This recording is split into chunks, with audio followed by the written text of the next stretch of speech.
Kerala water authority pump ഓപ്പറേറ്ററിനെ കുറിച്ചുള്ള ഒരു series ഇന്നിവിടെ തുടങ്ങുകയാണ്.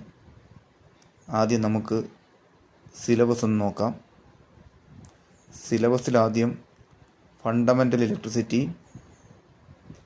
Electrostatics and electromagnetism, fundamental of AC system, measurement and measuring instrument, ഇത്രയും 5 മാർക്കിലാണ്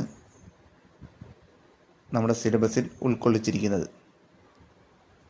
അതിനുശേഷം safety, first aid and battery, solar cell, wiring accessories, DC machines, AC machines, digital electronics, ഇതും 5 മാർക്കിൽ ഉൾക്കൊള്ളിച്ചിരിക്കുന്നു.